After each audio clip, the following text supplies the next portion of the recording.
Em 1986 eu tinha 11 anos e aconteceu algo muito sobrenatural, porque a televisão falava que o cometa Halley estava passando sobre o Rio de Janeiro e dentro de um determinado horário, aqueles que estivessem do lado de fora olhando para o céu poderiam ver o cometa. Eu, inocentemente, aos meus 10 anos de idade, eu deitei no chão e fiquei olhando para as estrelas. E ali o Criador ele me mostrou todas as constelações. E cada constelação que ele me mostrou, eu vi a beleza, o ser que o Criador é. Nunca mais eu me esqueci. Santo é o teu nome. Bendito tu és, Pai. Porque tu me mostraste todas as constelações de Touro, Capricórnio, Escorpião, Libra, Peixes, Capricórnio, Aquário e tantos outros. Eu vi um por um. Me mostrou claramente, firmemente. E isso também me fez lembrar o que eu vi no monte há mais ou menos uns 6 meses. Eu estou em julho de 2024. Há mais ou menos uns 6 meses eu no monte eu vi claramente um anjo olhando para mim. Foi mais ou menos de 5 a 10 minutos aquela questão. Nunca mais eu esqueço. Como que o Criador é grandioso. Em 2061 eu estarei perto dos meus 90 anos. Não sei se eu chegarei lá. 90 anos de idade. É muita coisa. Mas uma coisa eu sei. Que o Criador ele me mostrou as constelações, uma por uma, nos seus desenhos, para que eu entendesse o quanto que ele é bom. É isso aí, gente. Sejam todos abençoados.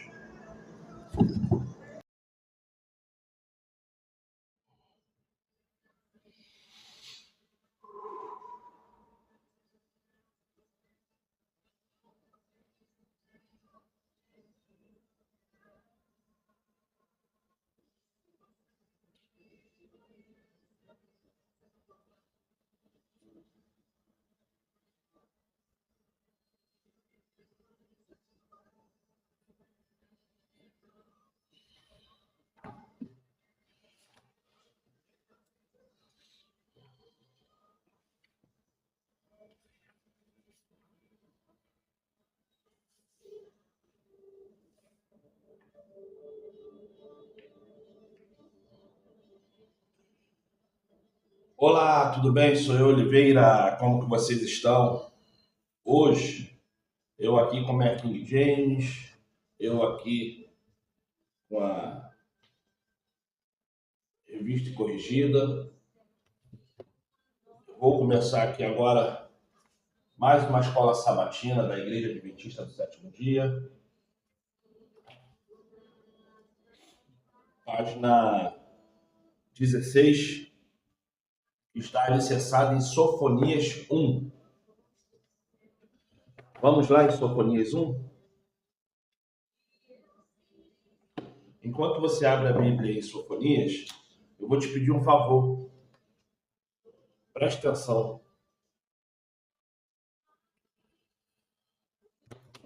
Aproveita agora aí, se inscreve no canal, compartilha, dá like.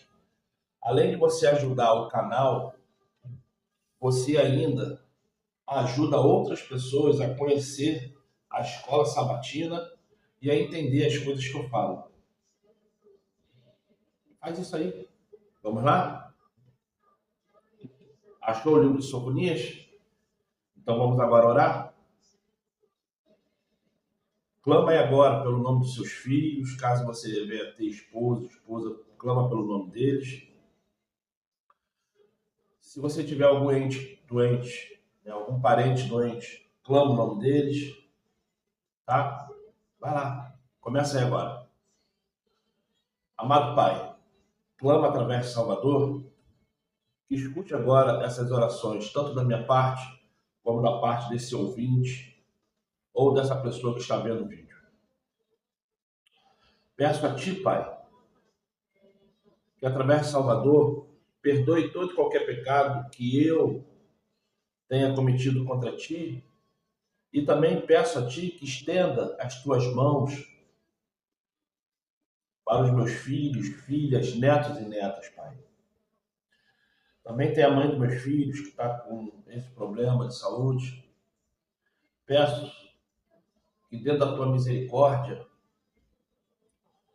abençoe ela, limpando o corpo dela dessa chaga. Também te peço por especial para uma menina que mora no Gaivota, chamada Caroline, com os 2 filhinhos dela.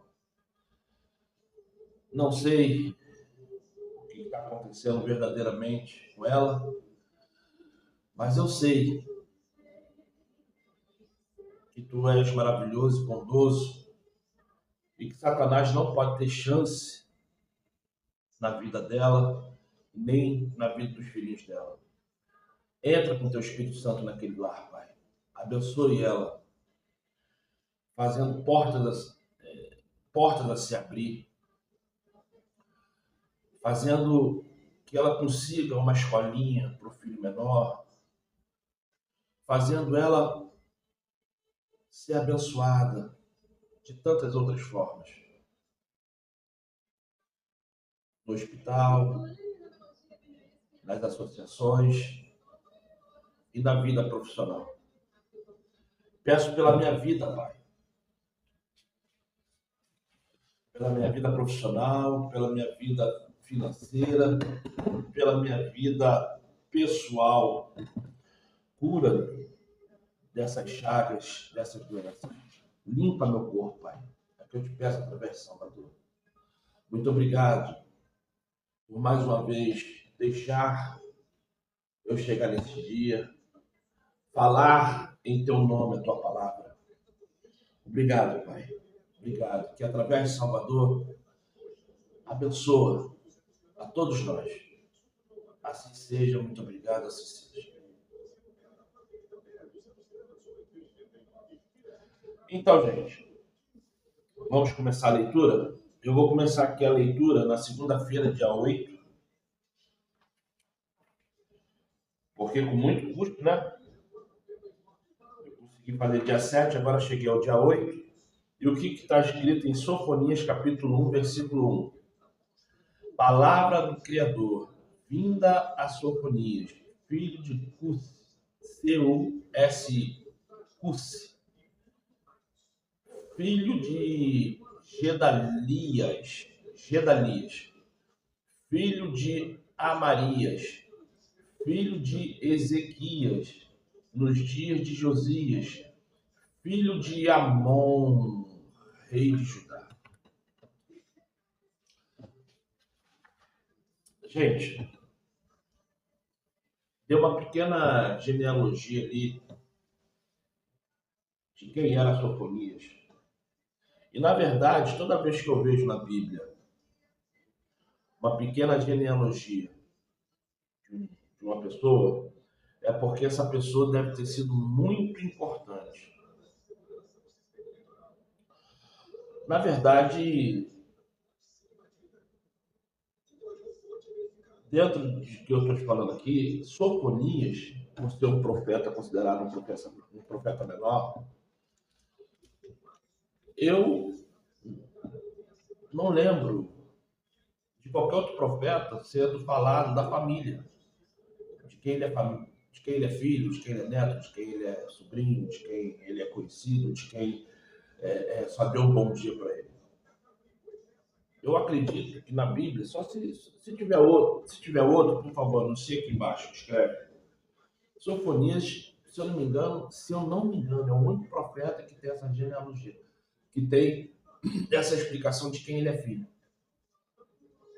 Eu nunca estudei a história de Sofonias, nem sei direito nada sobre Sofonias.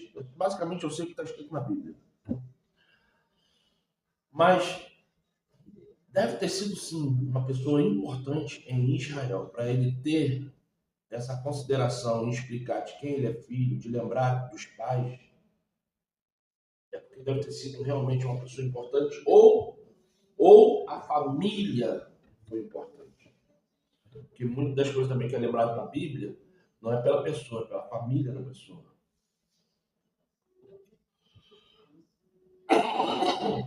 Desculpa. São agora. Vou ligar a televisão de novo porque o celular está lá longe. São agora exatamente, deve ser às 6h30, quer ver?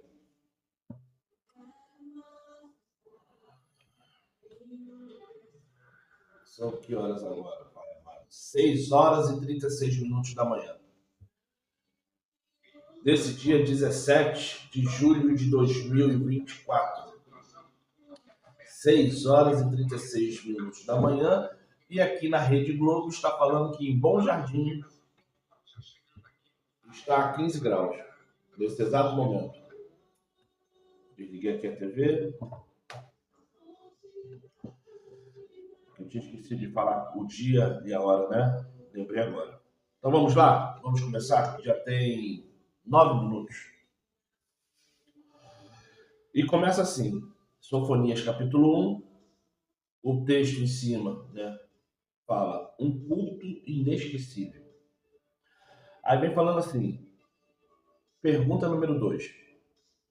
Que experiência inesquecível aconteceu na sinagoga de Cafarnaum e que verdades espirituais podemos extrair desse relato? Vamos ver agora se esse estudo começa a ficar sério. Porque para eles começarem com uma pergunta dessa, é um sinal que eles querem forçar a cabeça. Mas mesmo assim, eu ainda acredito que está fraco. Está fraco. Lembrou o que aconteceu na sinagoga? Não? Então vamos lá em Marcos, capítulo 1, versículo 28. Marcos 1, 28. Vamos lá? E está escrito assim.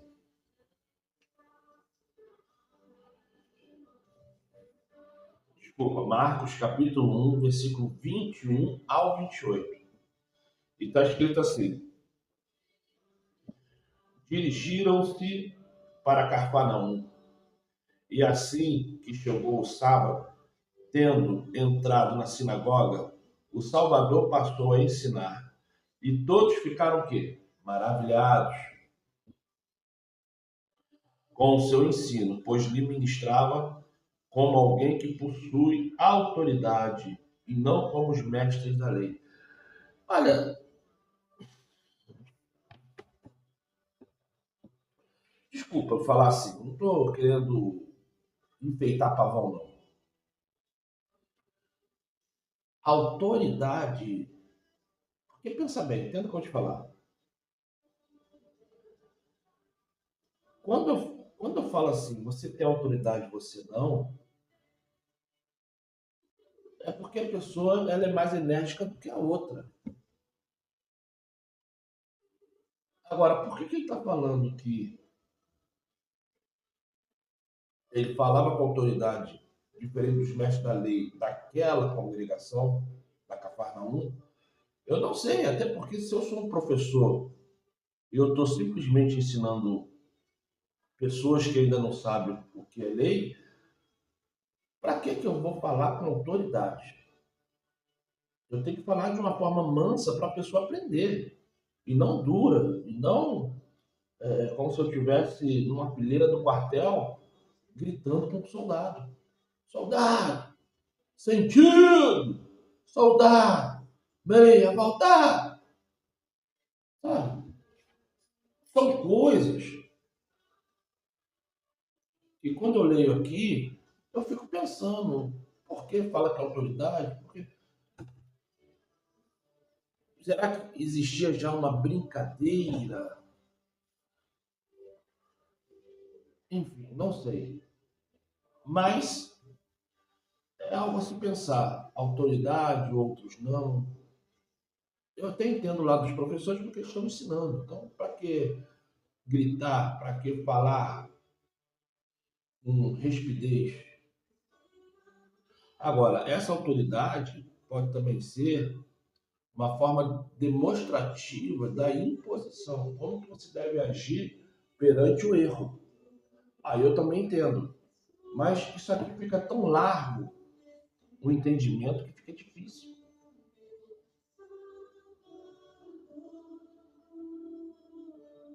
Versículo 23. Mas, naquele exato momento, levantou-se da sinagoga um homem possuído de um espírito imundo, que vociferava. O que queres de nós, Jesus Nazareno? Vieste para a nossa destruição? Conheço a ti, sem quem tu és, o Santo do Criador. Mas o Salvador repreendeu severamente. Fica quieto e sai dele. Então o espírito imundo, sacudindo aquele homem violentamente e gritando com poderosa voz, saiu dele. Todos ficaram atônitos e assustados. Perguntavam uns aos outros: o que é isto? Novo ensinamento? E vejam quanta autoridade aos espíritos imundos. Ele dá ordens e eles prontamente lhe obedecem. Assim, rapidamente, as notícias sobre a sua pessoa se espalharam. Então, por isso que eu estou te falando, lá em cima, quando se fala de autoridade, parece que os caras estavam ali brincando, etc. Tal. Mas não, eu acredito que eles estavam sendo só professores. Você chega na sala de aula, o professor ele quer passar a matéria. Hoje, com essa mudança da forma de ensinar, os professores até brincam, até sorriem, até cantam em sala de aula. Então, o Salvador, quando ele foi ali, e ele já sabendo o que poderia vir a acontecer, ou que iria acontecer, ele teve que ser ríspido, teve que ser duro. Mas isso é uma questão ampla de você acreditar o que é, o que não é autoridade. Mas enfim, mas valeu. A autoridade que ele estava ali era autoridade espiritual mesmo. Era algo assim que não tinha como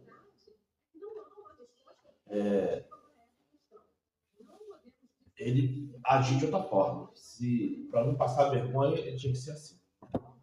Mas vamos lá. E está escrito assim na escola sabatina. Muitos se recordam de momentos inesquecíveis e que sentiram a presença do Criador. Esses momentos foram não apenas inesquecíveis, mas transformadores. Isso aconteceu com as pessoas de Cafarnaum, naquele sábado. E maravilhavam-se com a sua doutrina, porque os ensinava como alguém que teve autoridade, e não como os escribas. Marcos capítulo 1, versículo 22. Vamos lá. E todos ficaram maravilhados.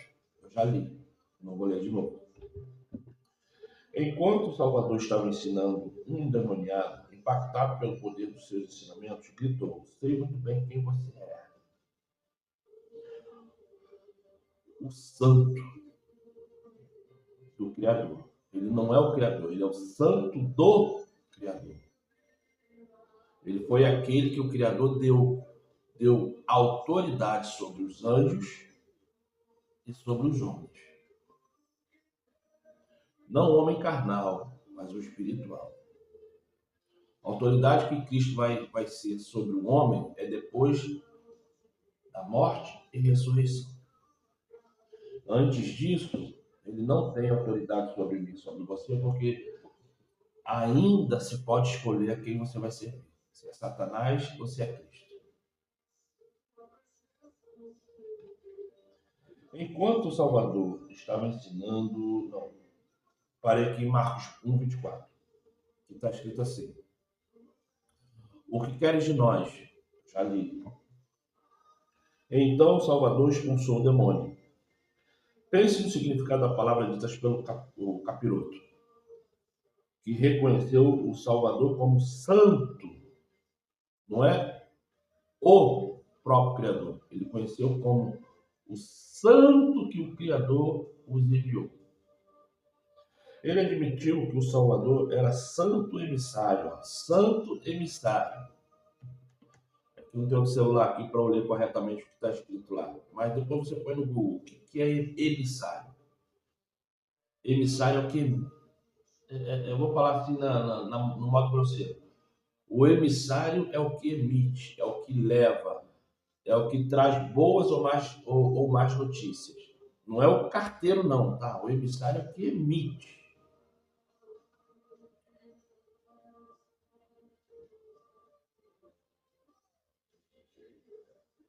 Estou explicando a grossa maneira. Depois você vê aí no Google aí o que significa emissário.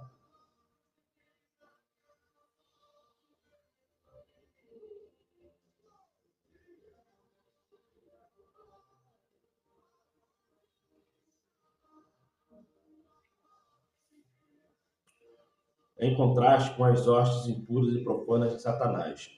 Naturalmente, em um ambiente de culto, esperamos coisas de pessoas santas, não coisas profanas e impuras. Assim, nessa história, existe um forte contraste entre o poder do bem e as forças do mal. Tu pode ver que quando você fala que Satanás tem poder, você está emitindo uma autorização, você está emitindo um poder, uma ordem que o próprio capeta não tem. Nunca fale que Satanás ou qualquer demônio tem algum tipo de poder, porque eles não têm. A única coisa que Satanás tem é, é a inteligência de saber te oferecer aquilo que você deseja e arrancar de você. Ele te oferece com a pontinha do dedo e arranca com você brutalmente com as duas mãos. Então veja um monte de gente aí se curvando a Satanás por causa de migalhas. E quando vai ver, Satanás está tirando tudo. Saúde, vida, paz, harmonia, equilíbrio e tantas outras coisas.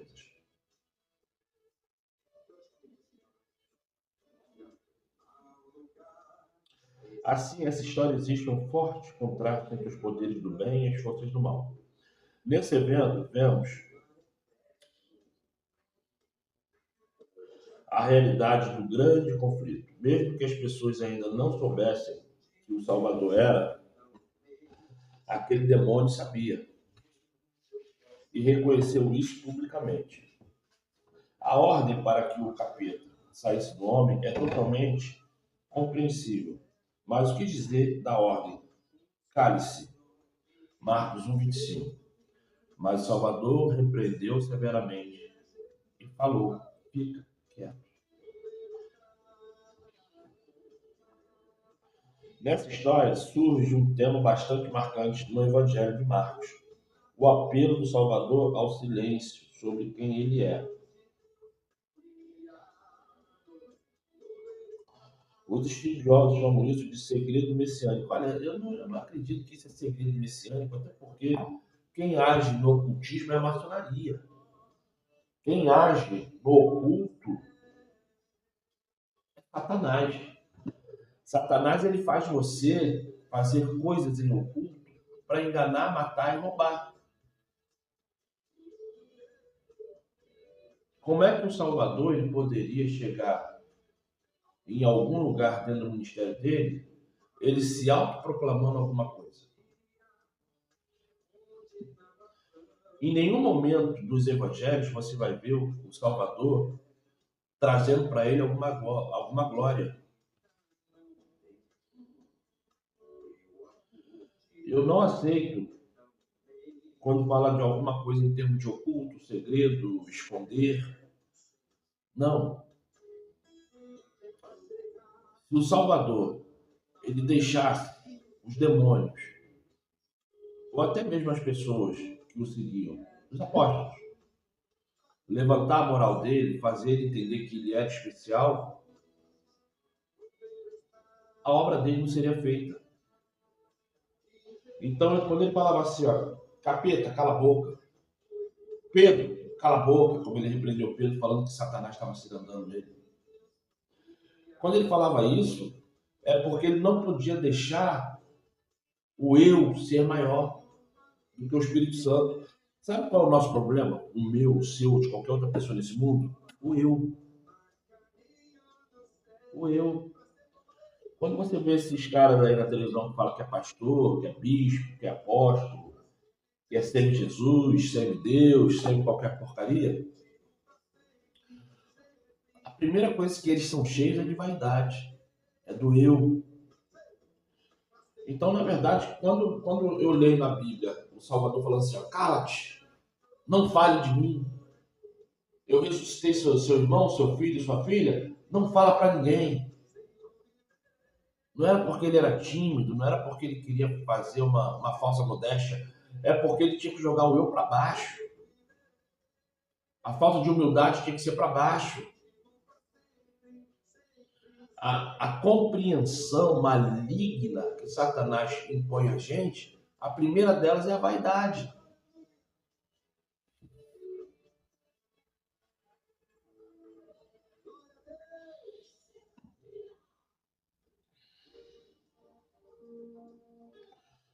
O pedido do silêncio faz sentido por causa da conotação política que as expectativas messiânicas tinham em sua época. É um texto extremamente errado. Eles saem do campo espiritual para ir para o campo visional, da visão. O campo espiritual está morto no meio desse povo, porque a cada besteira que eu leio, aí quando eu chego lá e falo, ó, tá errado, tá errado. Eles ficam tudo olhando para mim assim, como se eu fosse o ET.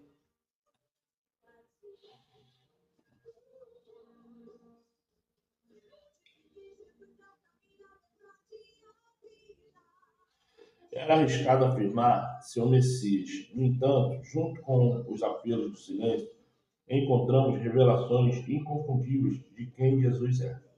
Com o tempo ficou claro que a identidade de Jesus não podia ser escondida, e a verdade de quem ele era se tornaria o centro do Evangelho.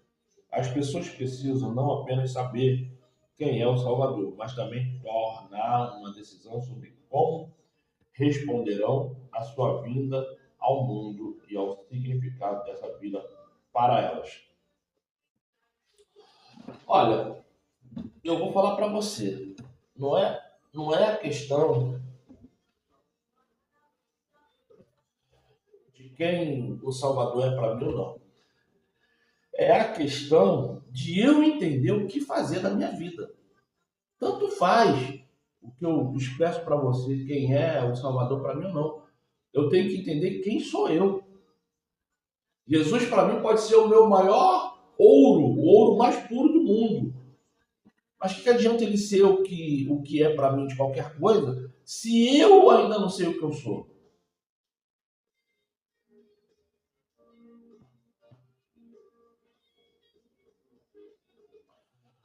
O que eu falo para as pessoas é o seguinte: em vez de você ficar batendo cabeça, em vez de você ficar indo numa placa religiosa aqui, noutra placa religiosa dali, por que primeiro você não se entende quem é você? Saia do armário. Você é ladrão? Entende que você é ladrão. Você é homossexual? Entende que você é homossexual. Você tem problemas de acreditar que todo mundo é melhor ou pior do que você? Entenda que você tem essa dificuldade mental. Você é racista? Entenda que você não gosta de pessoas de outra cor, de outra nacionalidade, ou de qualquer outra porcaria que você vê a entender que a pessoa é inferior a você. Agora, primeiro saiba quem tu é. Porque a pior coisa que podemos fazer na nossa vida é perder tempo. Perder tempo. Tu gosta de uma cachaça?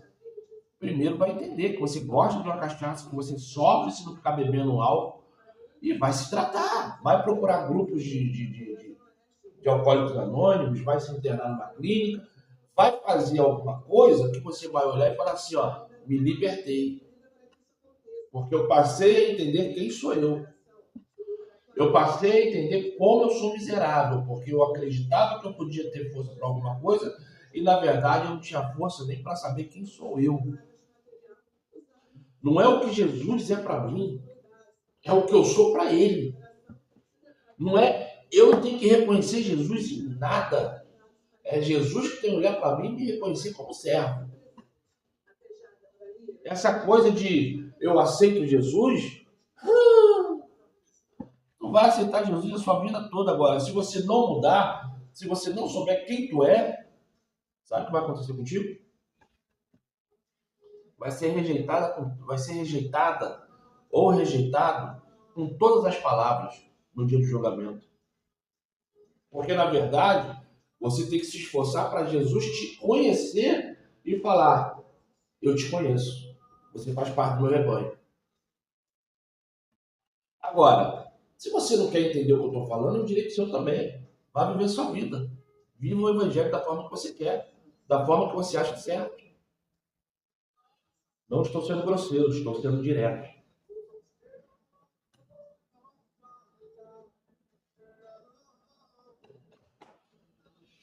Terça, 9 de julho de 2024, lembrando que hoje é quinta-feira, 17 de julho de 2024, deve ser já 7 horas da manhã ou mais. Já tem, não, 7 horas da manhã não, deve ser 10 para as 7, por aí. Então vamos lá? E o que está escrito assim na pergunta número 3? Leia Marcos 1, 29 ao 34. E relate aqui escrevendo como Jesus ajudou a família de Pedro e que lições espirituais podemos aprender com esse relato. Vamos lá. 1, 29. E está escrito assim. Eu vou ler essa aqui. Ó. E está escrito assim.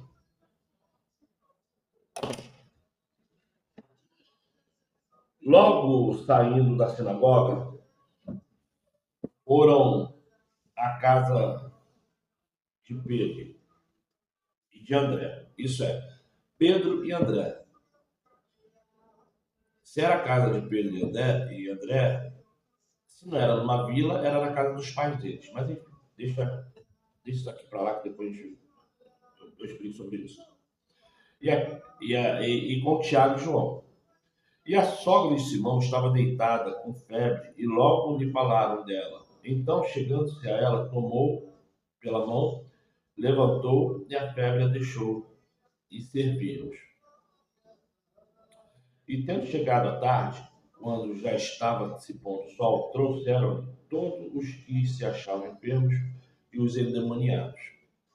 E toda a cidade se juntou à porta e curou muitos que se achavam enfermos de diversas enfermidades. Olha, o que eu posso falar com você sobre essa questão aqui de Pedro? Só para terminar.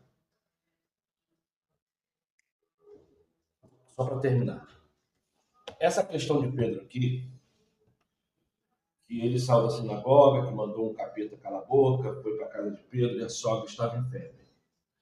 Na verdade, a mulher não estava em febre, a mulher estava morrendo.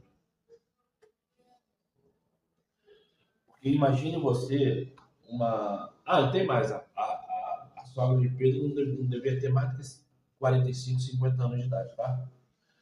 Mas imagine você o seguinte, uma mulher, nos seus regozijos dos seus 40, 50 anos,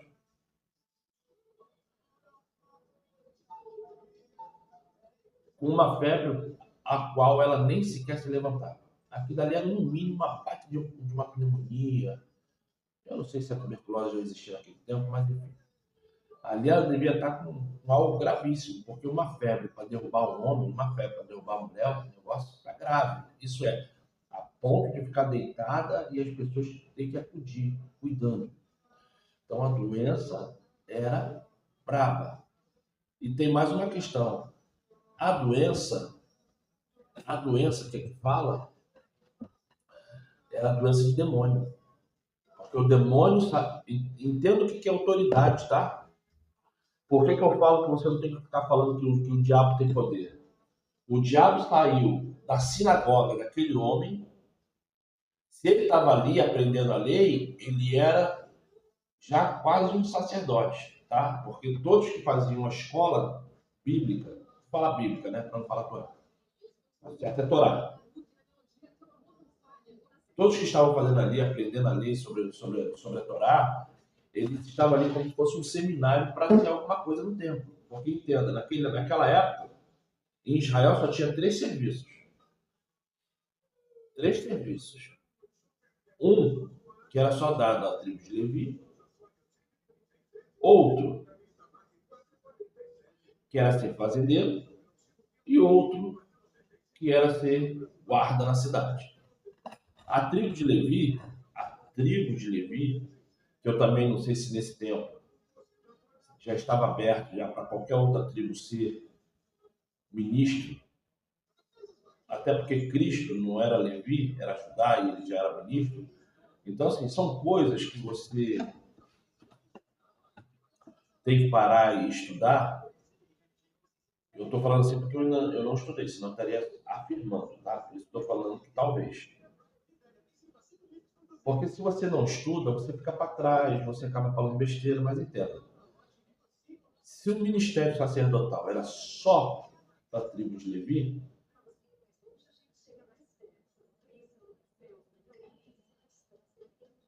e naquele tempo eu não sabia se já estava aberto para qualquer outra pessoa de outras tribos serem, até porque isso aí é pós-Babilônia, e na verdade, de Daniel até o fim dos quatro evangelhos, eu não consigo entender aonde foram parar as outras tribos, porque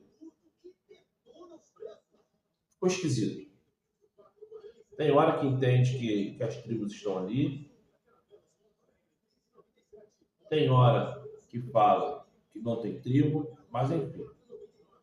E o que acontece? Só para terminar essa explicação aqui. O Salvador não era levita, não era da tribo de Levi, era de Judá, era um judeu.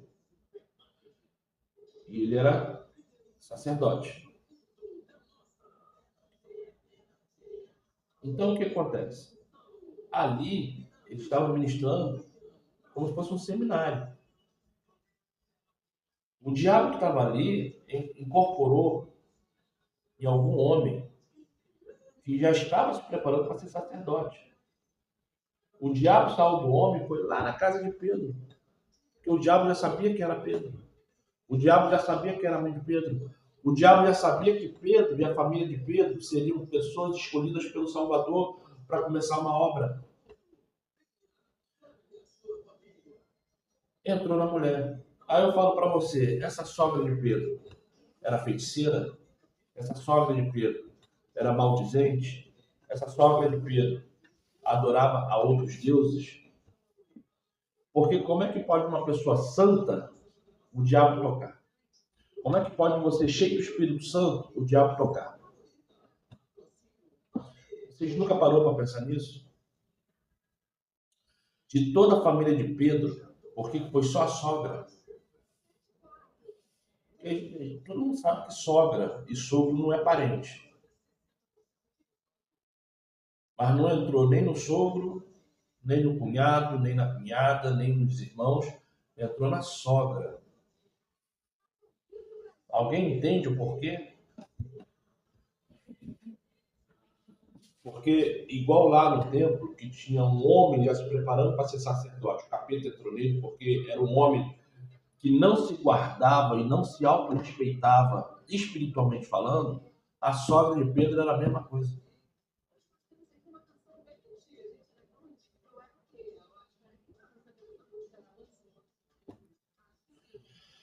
E vamos lá, para terminar.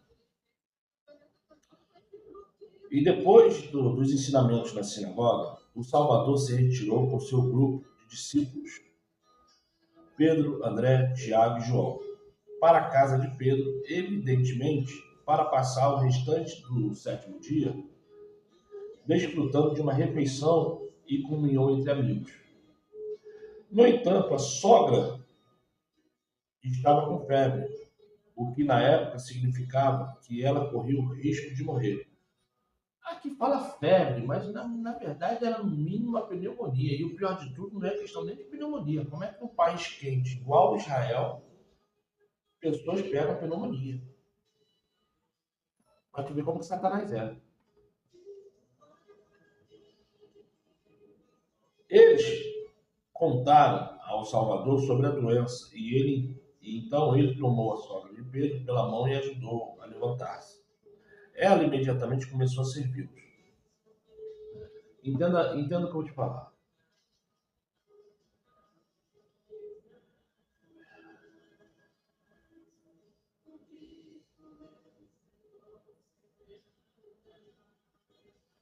Muitas das vezes essa pessoa que você vê trabalhando na sua casa, trabalhando na sua empresa, sendo extremamente ágil, cheio de TDAH, cheio de...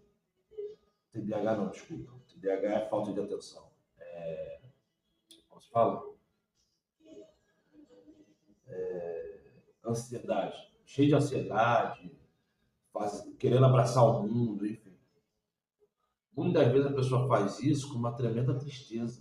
Muitas vezes ela faz isso para esconder a depressão, esconder a mágoa, esconder o contrariamento da vida que ela tem. E você pode ver que a sogra de Pedro, na casa de Pedro, ela só se achava de uma tal forma inferior que a função dela era só servir, era só trabalhar.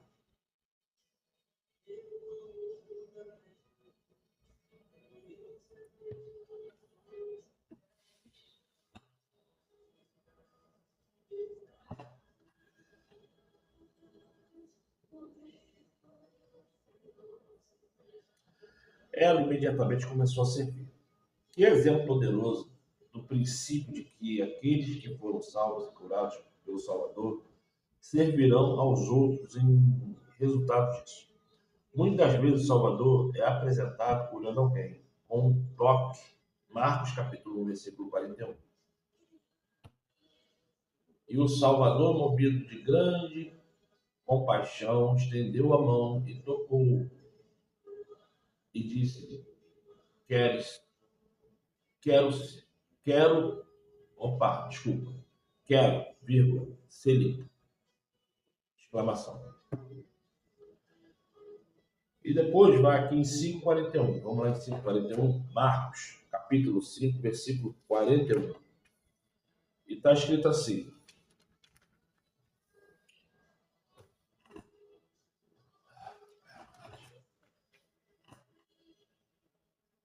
E tomando a mão da menina, disse-lhe: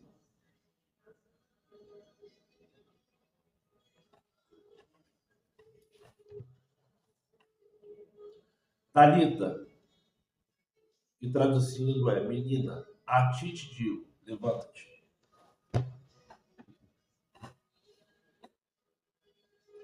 Embora outras vezes nenhum toque seja mencionado. Marcos, capítulo 2, versículo 1 ao 12. Versículo 1 ao 12. E está escrito assim. Tem que ler, gente, tá? Tem que ler. Chegando de novo em Cafarnaum, depois de alguns dias, o povo ficou sabendo que ele estava em casa. E foram tantos os que se aglomeravam ali, que já não havia lugar, nem a porta. E ele lhe pregava a palavra. Vieram trazer-lhe um paralítico, carregado por 4 homens, não conseguindo levá-lo.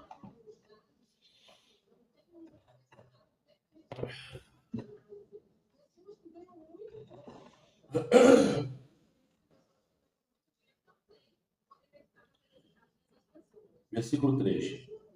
Versículo 3. Marcos capítulo 2, versículo 3. E vieram trazer um paralítico carregado por 4 homens. Não conseguindo levá-lo até o Salvador por causa da multidão, removeram parte da cobertura sobre o lugar onde estava o Salvador. Por essa abertura no telhado, baixaram a maca no qual se achava deitado o paralítico. Observando a obediência que eles demonstraram, declarou o Salvador ao paralítico: Filho, então perdoados de ti os pecados.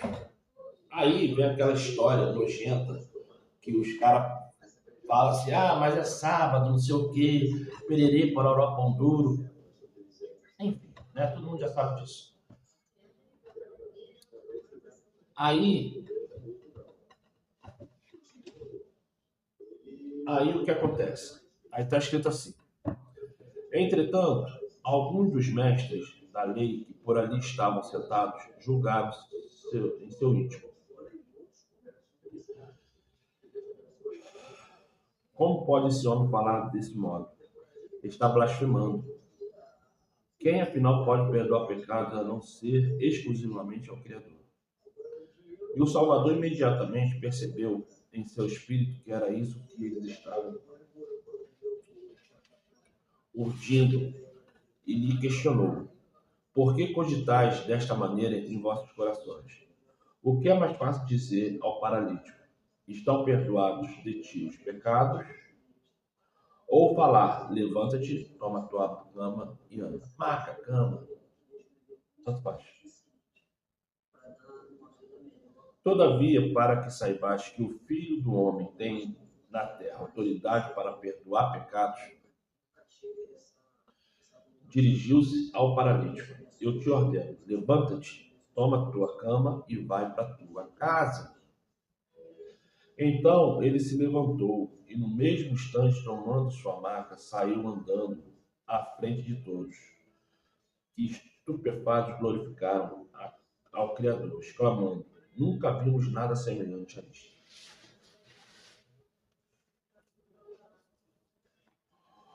Então, deixa eu falar uma coisa para você. Não é diminuindo o que o Salvador falou, não. Pelo contrário, é acrescentando, é aumentando, é tornando verídico e verdadeiro o que está escrito ali. O que é mais honroso? O que é mais poderoso? Você duvidar? Ou você, com a sua própria boca, saber perdoar verdadeiramente erros que pessoas cometem contra você e sua família? Um vagabundo, um bandido, um marginal vem com a arma e fala assim, perdeu! Aí você fala assim, gente, calma aí. Eu não quero amputar você o pecado do roubo. Pode levar o celular. Pode levar o cordão, pode levar o dinheiro. Porque quando você perdoa o pecado do outro, além de você espiritualmente estar crescendo, você não comete com a pessoa qualquer tipo de pecado, porque está perdoado aquele ato ruim que ela faz contra você. Se eu for assaltado hoje, cara, eu vou querer xingar, vou querer ficar revoltado, vou ficar pensando, dei mole, dei mole, dei mole. Isso é normal de qualquer ser humano, mas se você não saber orar, pedindo ao Criador, primeiramente, que te amadureça e saiba fazer você perder, para que isso não te traga transtornos espirituais e mentais, e automaticamente ainda pede ao Criador que esse ato que esse homem, que essa mulher fez contra você e sua família, que não venha a ser colocado na vida deles como pecado. Mas matou meu filho, matou minha filha, estuprou. Eu não estou falando para você perdoar ou não perdoar, estou falando para você entender o que é perdão. Eu não estou aqui para falar que você está certo ou errado em perdoar um estuprador. Eu estou aqui para falar para você sobre a questão de você saber perdoar. É isso. Agora, o ato de você entender e fazer é uma questão sua, não é minha, não é de ninguém, é algo particular. É obrigação minha falar. Eu já fui assaltado. É revoltante. Vira e mexe, até hoje eu lembro. O cara com a arma na minha cara para roubar o celular. Eu olhava assim o tambor da arma, que era 38, eu via. O tambor cheio de munição, porque eu tenho que ver se é arma verdadeira, se é de brinquedo, se é isso, se é aquilo, e era verdadeira. Então, eu quero que você entenda isso. Muitas vezes, quando eu fui roubado, Eu falava assim, pô, mas que mole, por que eu não peguei rua A, rua B? Porque eu poderia pegar algumas coisas ali que sairia na minha casa da mesma forma. E eu, de uma forma bem mal educada, bem ignorante, mesmo a mãe dos meus filhos, na época que eu era casado, falando que ela vai pegar uma outra rua, eu falei, não, vamos por aqui que é mais rápido, não sei o quê. Eu não quiser escutar. Se eu tivesse escutado, eu não teria perdido o celular que não tinha uma semana no meu bolso. O celular de última linha. Isso já tem uns 10 anos. Mas aí o que acontece?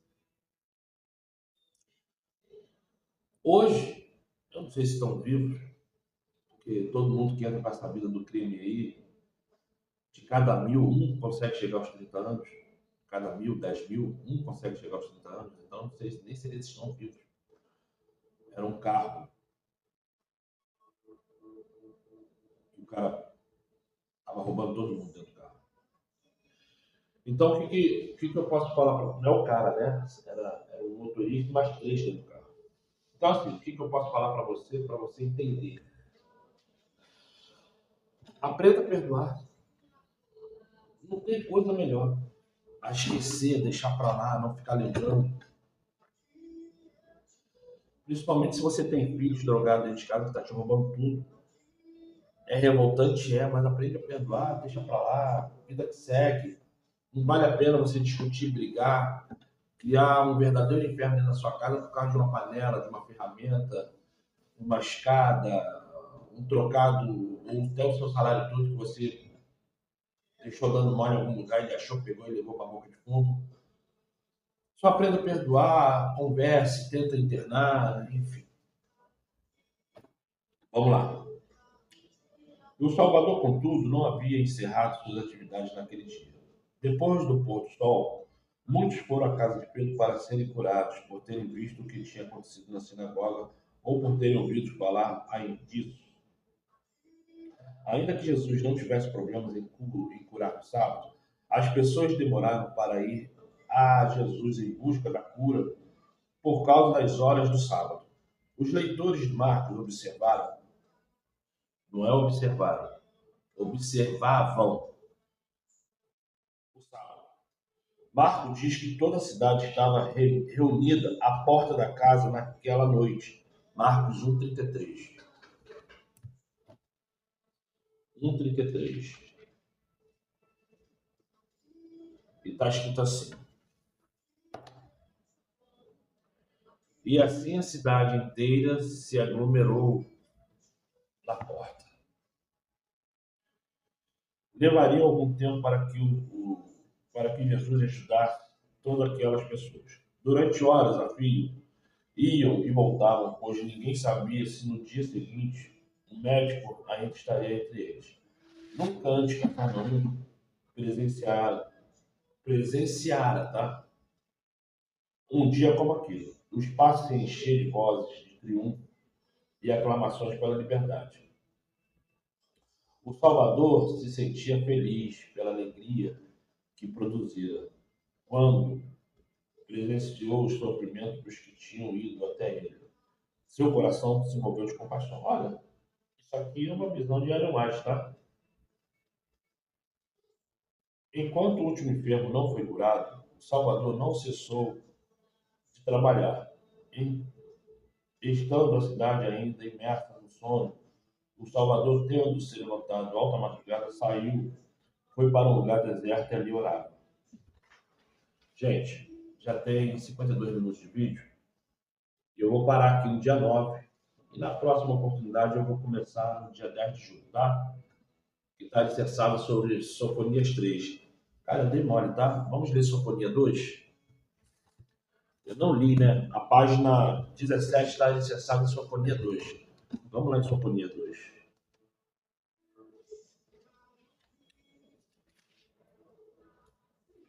E está escrito assim: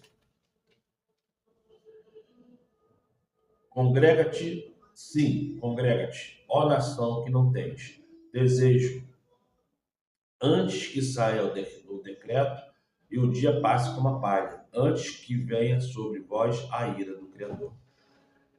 Sofonias 2 nada mais é do que uma declaração sobre o que vai acontecer nos últimos dias da Terra, tá?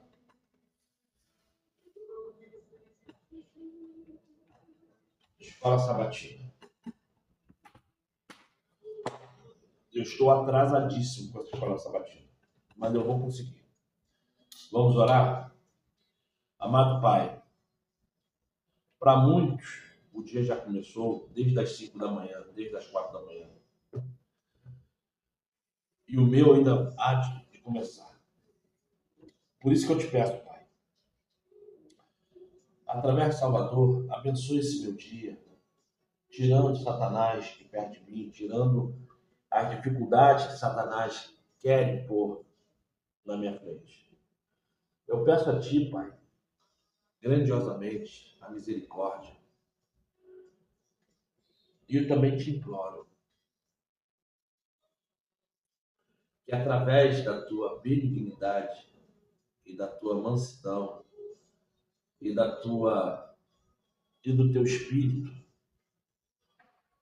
clamo a Ti que abençoe esse homem, essa mulher que está escutando minha voz, vendo esse vídeo, e que nenhum mal venha tocar nele e na família deles. Também estendo essa minha oração para o meu filho Gabriel, que está lá naquele local, se recuperando, tirando as mazelas da vida dele. Dê forças a ele, arranca daquele local todo o espírito de Satanás e faça ele crescer cada vez mais. Também te peço por Miguel, Clara, Priscila e Gabriel. E volto a dizer aqui uma oração especial sobre a Caroline. Caroline. E sobre os filhos dela, principalmente o mais novo, que tem aquele probleminha de saúde. Eu peço a Ti, Pai, não deixe nenhum mal acontecer. Entra com sua providência.